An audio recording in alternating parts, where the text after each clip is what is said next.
Welcome to Wholesale Change, the webcast and podcast from Distribution Strategy Group, where we offer thought leadership for wholesale change agents like you, because if you're on this call, you probably are a wholesale change agent.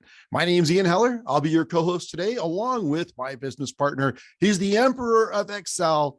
He's the doctor of distribution, Jonathan Bine, PhD. Jonathan, how are you today, my friend? Always amazed by your flattery. Thank you. Oh, it's all genuine. I mean it from the heart. So we have a great subject today. It's the 5 biggest distributor marketing mistakes. It didn't take us long to come to an agreement on what these were, did it? This was basically like a curbside chat. Yeah. And then we were done. We were done. Yeah. Yep. So, okay. But before we jump into the content, we need to thank our sponsors who make this show possible. Without them, we wouldn't be able to do this research and this work and bring this content to you. So first, I want to thank Oracle NetSuite. For more than 20 years, Oracle NetSuite has helped organizations grow, scale, and adapt to unpredictable change with a unified true cloud platform. They especially enable fast-growing wholesale distribution companies to achieve operational excellence, manage margins and inventory, and support and expand their geographical footprint for years to come. NetSuite provides an integrated system that includes financials, ERP, HR management software, CRM, professional services, automation, and omni-channel commerce. Most notable, though, is their demand planning and advanced inventory management. Used by more than 28,000 customers in 215 countries and territories, they've worked with HVAC, electronics, electrical, furniture, home goods, and industrial supply and equipment companies, just to name a few. NetSuite is a true cloud solution that's the best fit for your wholesale distribution company. Go to netsuite.com for more information. Also returning as a sponsor is CAVALLO. CAVALLO is a distribution management solutions provider, founded by an experienced distributor who spent 2 decades perfecting and optimizing a high-powered, user-friendly solution built for distributors. CAVALLO offers a robust set of execution-based software that provides sales teams with critical customer information to speed up order processing with precise control over every order, including workflow automation to ensure efficiency and accuracy across all your processes. You can also leverage CAVALLO's state-of-the-art business intelligence platform to know in real time if an order is out of compliance or in jeopardy, and where you can improve to empower your company's next big moves. CAVALLO's data-driven approach has created the best case scenario for modern distributors, software that meets you where you're at with flexible on-premise and cloud options that empower users to take their next technological step at their own pace, no matter where they are in their technical journey. It's time to take control over your distribution business with software built for distributors without adding a new ERP. For more information on how to experience accelerated growth with CAVALLO's business intelligence platform and its distribution management software, visit cavallo.com today. Thanks again to our sponsors. We really appreciate it. I think we're ready to jump into our content, which is the 5 biggest marketing mistakes distributors make. Jonathan, I know you've got a lot of passion about the first one. You want to kick us off? You bet. Value proposition, undifferentiated messaging, and positioning. What is this all about? So I want to talk first about the problem, and I want to talk about some approaches to getting things where they need to be. We look at a lot of how distributors position and message, and we've literally looked at hundreds of sites and seen the messaging they use for the tagline or slogan, messaging they use on the homepage, messaging they use in their content. And one of the things that we've seen is that there is a lot of similarity from one distributor to the next in their messaging and positioning. Similarity means undifferentiated. And in a previous area, we would have used the word me too. That's a different meaning now. Yep, can't use that. Can't use that, but there is a lot of similarity. Here's a study that we've done multiple times over the years, asking distributors how they best describe themselves. And there are 4 attributes that they routinely use. First is product selection or assortment. The second is product availability. The third is speed of delivery. And the fourth is customer service. Literally 80 to 90% of distributors are positioning on at least one, if not 2 or 3 or 4 of these attributes. That is the definition of undifferentiated positioning. Yes, Ian. Well, yeah. So we've looked at a couple of interesting data points along the way. So I Googled what you want, where you want it, when you want it. And we found the first use in 1919 by a distributor. So this has been around for over a century. It's not a differentiated value claim. That's right. And there are others in that category. So one would be, we make it easy. I mean, it's a great claim, but it's not specific and it's definitely not differentiated. So one of the things that we see in taglines that really bothers, it's a pet peeve of my friend Ian, is when the tagline or the slogan is about you, the distributor, and not the customer. Talk to us about that, Ian. Well, I think, the natural tendency, and by the way, branding agencies are guilty of driving you towards this, and ad agencies, the natural tendency is to summarize your value proposition in as few words as possible, which usually means way too many words to be practically used on a truck or a sign or in other places anyway. But the best taglines are about the customer. So the classic example to me is Nike. It's a great marketing company, and their tagline is just do it. Well, they're not talking about Nike just doing it. They're saying you should just do it. I mean, you can put the word you at the front of that, and that's what they mean, because they're speaking to the customer. Another great marketing company is Procter & Gamble. And for decades, their slogan was choosy mothers choose Jif. So it's kind of ludicrous because the corollary to that is bad moms choose Skippy, but it worked because of the way that they managed the messaging. And the slogan was about the customer. It was not about the company. I mean, Grainger did that for years. I don't know if they're still using this, but for years they used Grainger for the ones who get it done. That is about their customers. They're talking about, they're flattering their customers. They're talking about what they're about, which is helping you get it done. And the typical distributor would say, Grainger, Chicago's industrial supplier since 1930, whatever, right? Yeah, absolutely. We see other things in taglines, like in business since 1946. Tell us about those, Ian. Well, it's not differentiated. I mean, if that made any difference, then customers would want to buy from the company that's been around the longest, right? They would say, well, that supplier's been in business since 1990. That one's been in business since 1980. That second one must be better than the first one. People don't think that way at all. And so it's not a bad thing to have been around for a long time, but if you put it in your slogan, you're advertising something that is not a decision-making factor for the customer, and it's not about the customer, it's about you. That the slogan is the most premium space you have for getting messaging across. Right. I mean, then after that, you get something like a home page, maybe an about page. So if what you want to convey is, hey, we've been around a while, put that on your about page, right? Right. Yeah, it's fine as about the company, but it doesn't belong in your slogan. Right. And so there's another piece in this whole value proposition problem that relates to value. And I've seen this in technology, I've seen it in distribution, which is that most companies have a weak or limited understanding of the value that they provide to their customers.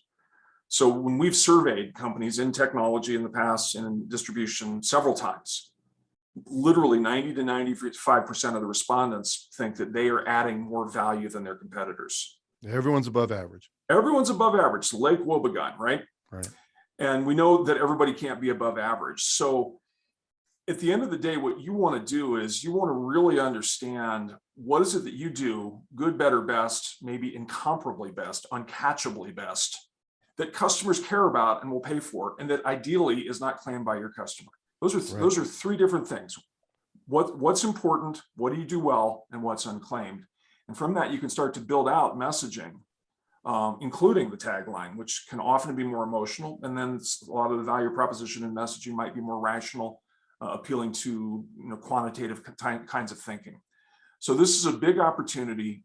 Distributors, by and large, have ignored doing a good job of positioning and messaging.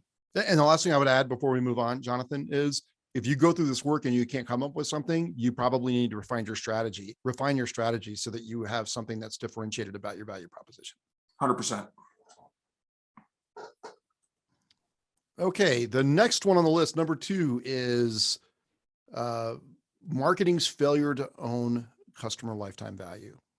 Now, First, give a brief explanation of customer lifetime value, because I'm not sure all our listeners are dialed in on this. sure. So customer lifetime value is the profit you get from a customer over their lifetime engagement with you, right? Now, that can become a very abstract, long-term, meaningless number. So it can also mean something that's very specific to the current period, the current year, the current quarter, short-term 3 to 5 year planning, right? And when we talk about customer lifetime value, we're talking about a variety of metrics with like, how many customers are you acquiring every year? How many customers are you losing every year?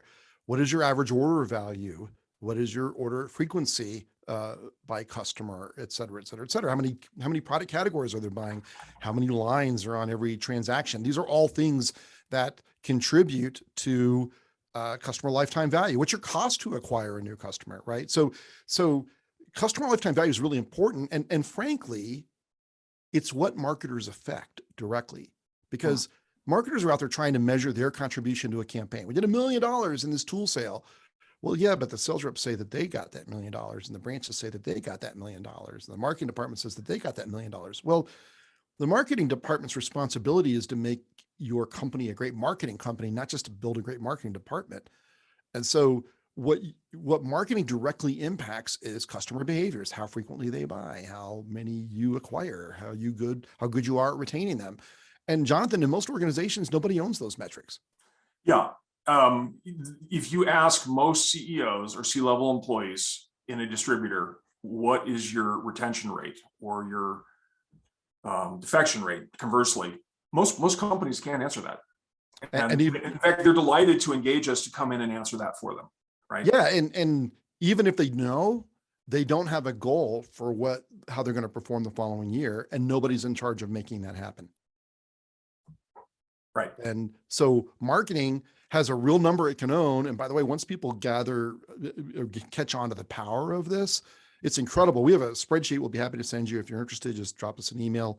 We'll show you our emails at the end of this show. But and it helps you understand how small changes in things like average order value, retention, acquisition of customers, purchase frequency has this incredible effect, even in a single year, right?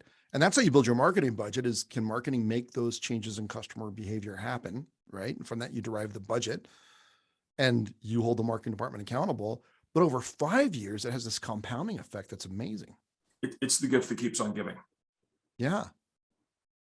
Yeah. And in computer science world, we call what you're describing as a sensitive equation, where a very small change in the input has a large change in the output. And so all of these factors that you're describing are part of a sensitive equation in driving more value. Now, one cautionary piece or an important piece to look at is we in distribution are not like Netflix or Comcast or Verizon, right? They have a defined subscription period. There's a defined cash flow each subscription period. By the way, those folks are all over retention, right? Right.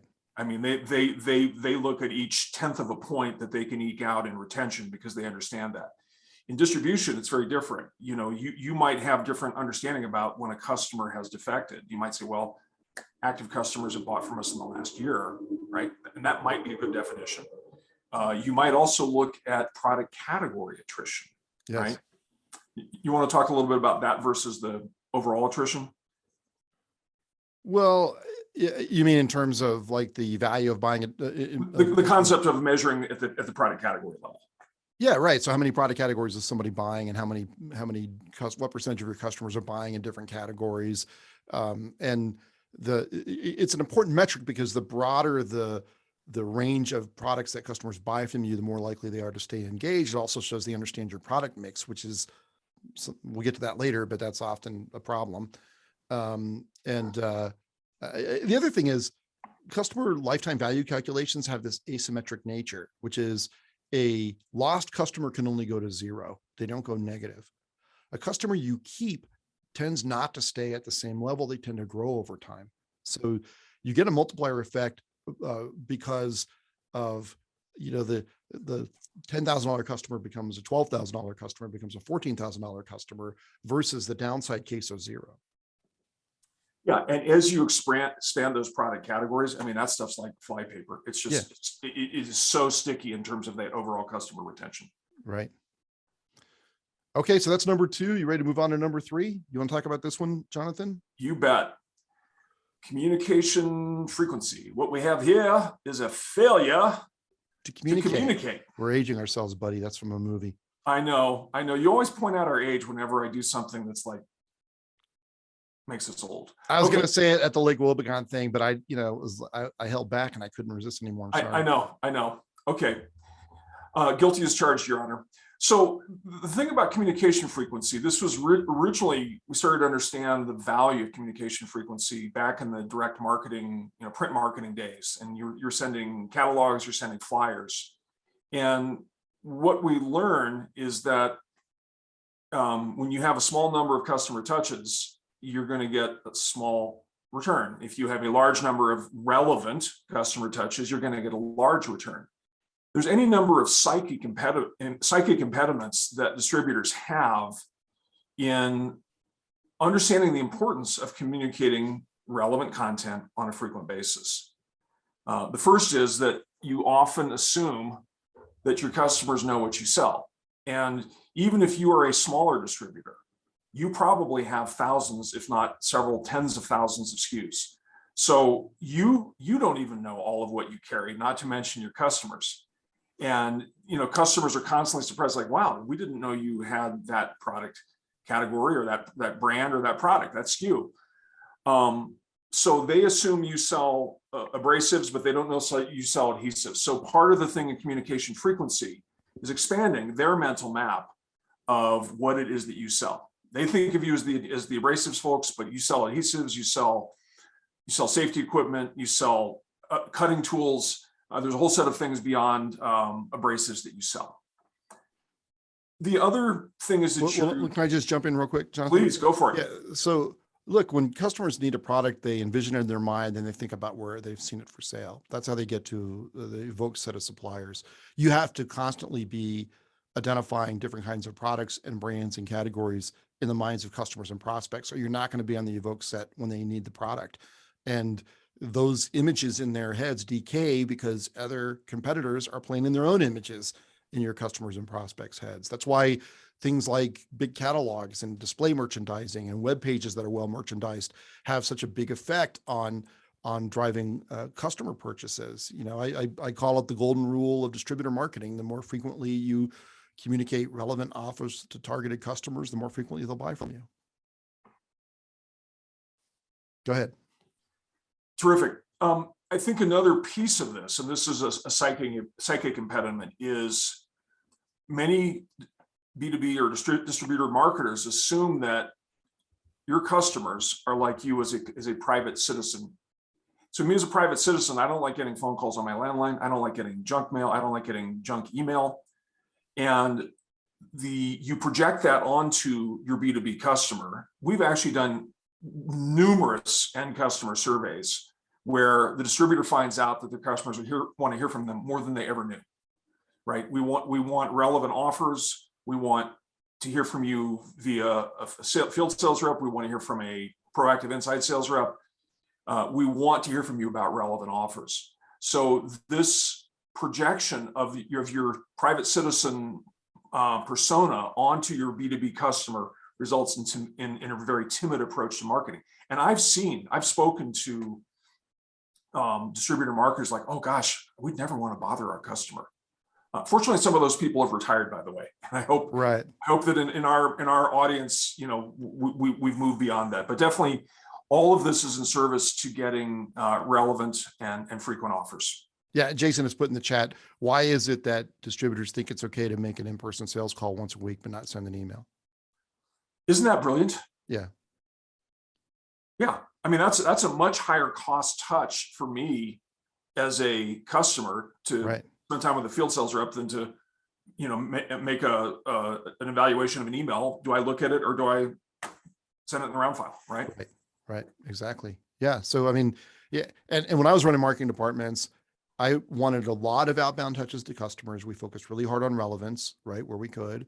But every every communication should have either an offer, in other words, something to buy, or a call to action.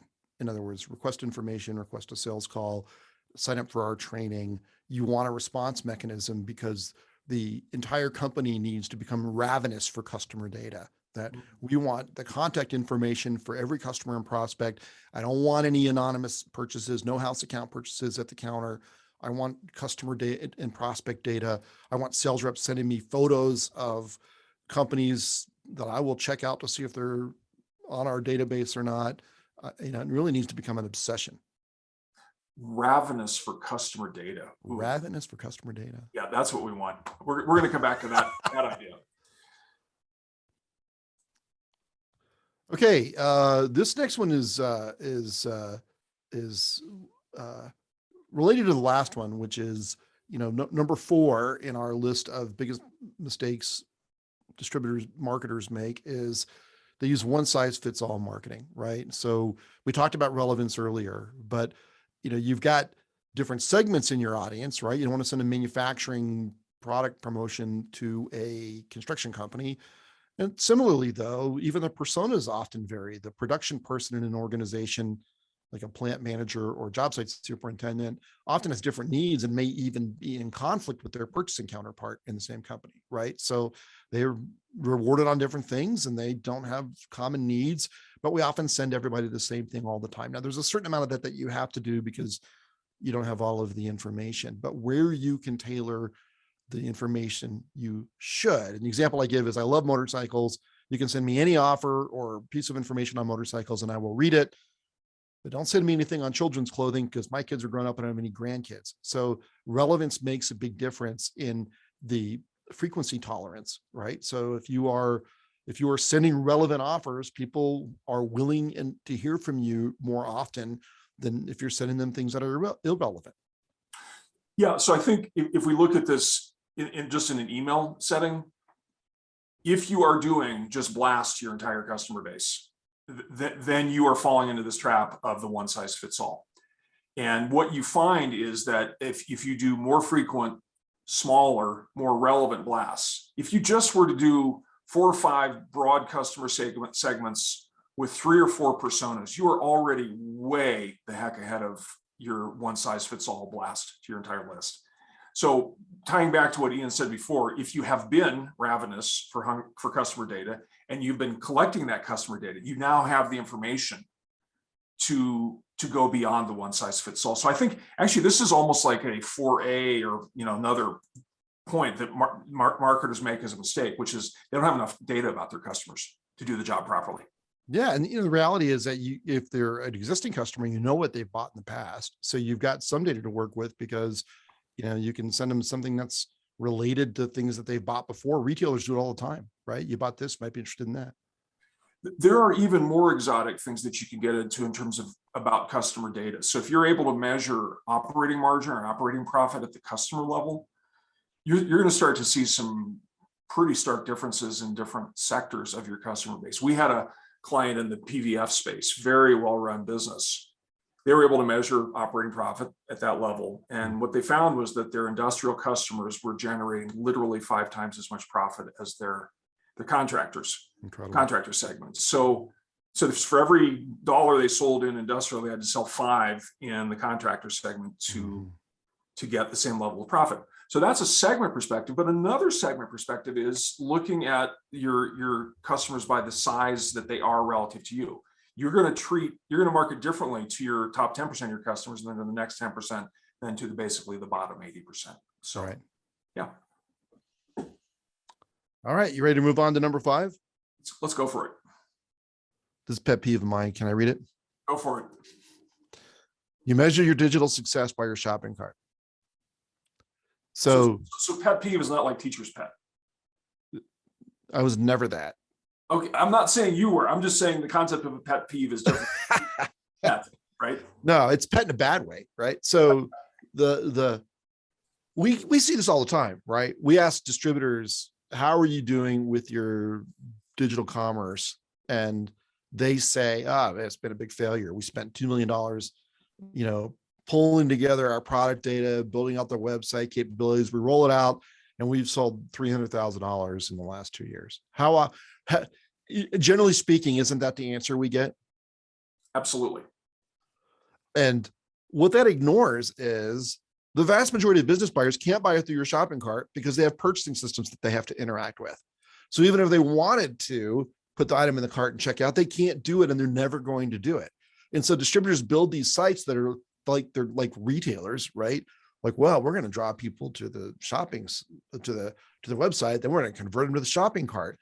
Well, it's never going to work, not in a big way, because if you're a business buyer, you've got to fill out a purchase requisition, or you got to you got to complete a PO, or you got to get authorization or a sign off. And then that order is going to get emailed to you or phoned in because someone wants to ask for a better price, or it's going to get, sent by EDI. They're not going to ever go back to the shopping cart and fill it out because it doesn't fit their purchasing process. So to look at the shopping cart as the measure of your sales from your website is like, you're doomed. You're never going to invest more in digital because you're not seeing it come through your shopping cart. You may be getting a whole bunch of benefit from your website. People may be shopping on there all day long, but they're not going to place the order through there. So you can't use that as a measurement of success. So you have a great analogy for this, Jonathan. Yeah, we love this one. It's about the assist in basketball. And so you can focus on scoring points, or you can focus on helping others score points. And a good e-commerce site should do both. Scoring points is revenue going through the shopping cart. An assist from the e-commerce site is somebody shops, meaning they evaluate, they research on your website, and then they go and buy from another mechanism. They go and buy from EDI, they go and buy from Punchout, they go into a branch to buy. They call a customer service rep to buy. That would be an assist. And so when we look at two models of point guards whose job is to help other people score, the traditional model says that that's the main focus of the point guard. So like Chris Paul, his main focus is setting people up for an assist. Secondarily, his job is to score. There's another model, which is Steph Curry, also a point guard. And Steph Curry seems to be a score first, pass second point guard. So it turns out that both Steph Curry and Chris Paul are generating identical value in terms of how they participate in scoring. They're both participating in about, 36 points per game between their passing and their scoring. But one has more scoring, one has more passing. So as you look at your e-commerce shopping cart, you need to figure out and set the expectation with your management about which model makes the most sense for you. If you are Jansan, if you have simple products, you're going to be more of the Steph Curry. It's going through your shopping cart, score first. If you are a model of where you have more complex transactions, or people, as Ian mentioned, want to buy from through their purchasing system, you're going to be more of the Chris Paul, where the e-commerce site is generating an assist. Did I capture that? Yeah, absolutely. And the reality is everybody's got some Chris Paul on their site, right? I mean, a lot of them have some Steph Curry too. Most distributors can sell something directly on the shopping cart on their site. For the vast majority of distributors, it's never going to be the vast majority of the benefit of the website. And even if you have a lot of Steph Curry on your website, you really are selling to the shopping cart, there is no doubt you're also generating a lot of purchasing activity that doesn't come to the shopping cart. So everybody's got some assists as well as some points coming through their website. And even if you have points coming through your website, and a lot of them, you still need to go pick up the assists.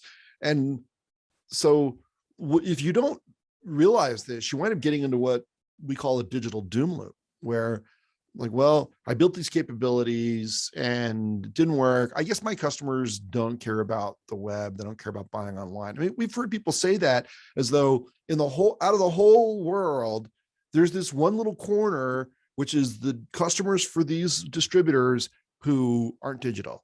Like, they're the exceptions. They're the unicorns that we've been hoping to find who don't care about digital. It's just not true. They're using the web, they're using your website, they're just not buying through it for the reasons we stated earlier. And so if you conclude that digital capabilities aren't important, you're going to start underinvesting in things that really would make a difference to your customer, which may be, scheduling training or services or a sales call or getting account information or deep technical information and configuration info, et cetera. And there's all kinds of ways you can add value to the customer to make it easier for them to do their jobs in the shop. And if you elect not to do that because you are not capturing the benefit of your site, then you're going to fall farther and farther behind on digital because you're not accruing the benefit to the site that it deserves. Interesting lead in, and Ian's going to talk about our upcoming events, but interesting lead into our event for tomorrow, which by the way is on a palindrome day, is how customers measure what they call e-commerce.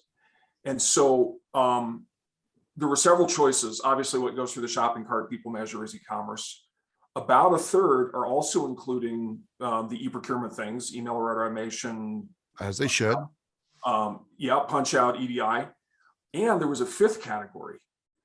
People are starting to include the Chris Paul Assist. There were about 10% of them who are including something that originated on the website, but did not get purchased through the shopping cart. Wow.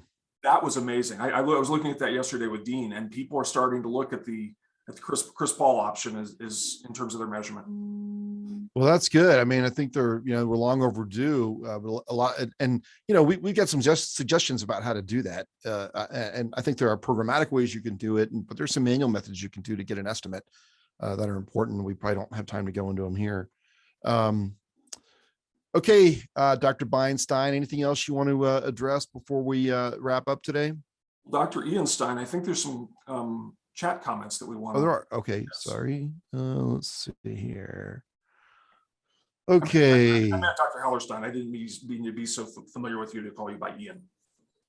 Oh, no, we're business partners. You can call me whatever you want and often do. So some distributors are pushing activity, though. If your site doesn't have custom pricing or inventory, then that pushes business from Curry style to Paul style without considering what customers really want.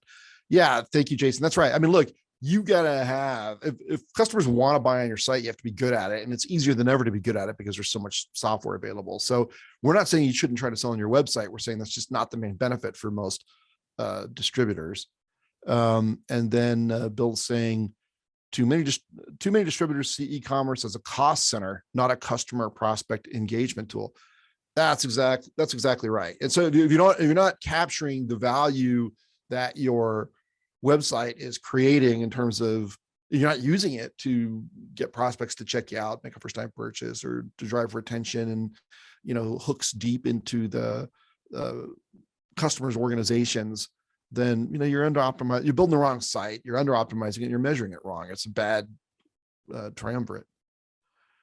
Anything else I'm missing? I think we've pretty well covered it. Thank you, Bill, for your kind words. We're happy to share whatever wisdom we have. Yeah, happy to help when we can. Okay, here's some upcoming events.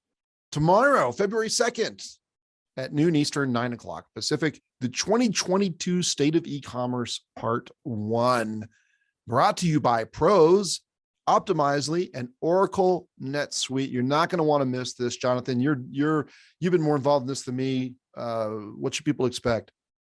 Really, really astounding information about the shift in digital. I mean, we've been hearing about, it's happening, it's going to happen, it's going to happen, it's going to happen. It is bloody happening. And we've got the data to show that. And it's a palindrome tomorrow. It's 2/2/22. So that makes me happy. And then on February 16th at noon Eastern, 9 a.m. Pacific, we have the next episode of the Wholesale Change Show, Distribution, Mergers, and Acquisition with Brent Grover. We had an M&A show recently, and we decided we wanted to bring in a real expert who is Brent Grover, who's a NAW fellow and very heavily involved in distribution M&A. That show will be brought to you by Oracle, NetSuite, and CAVALLO again. So thank you to all of our sponsors who make this content possible. We hope you'll join us for those two shows. Someone's asking for a recording. We do record these episodes, and they will be available on distributionstrategy.com. Or you can subscribe to the podcast. You can reach out to us via our site or via the links, the email addresses at the bottom of the screen, iheller@distributionstrategy.com and jbine@distributionstrategy.com. If you have questions or if you would like additional information. Jonathan, great working with you again today. Mutual. All right, everyone, have a wonderful day. Thanks for joining us. And we'll see you on the next episode of the Wholesale Change Show or on our webinar tomorrow. Bye now.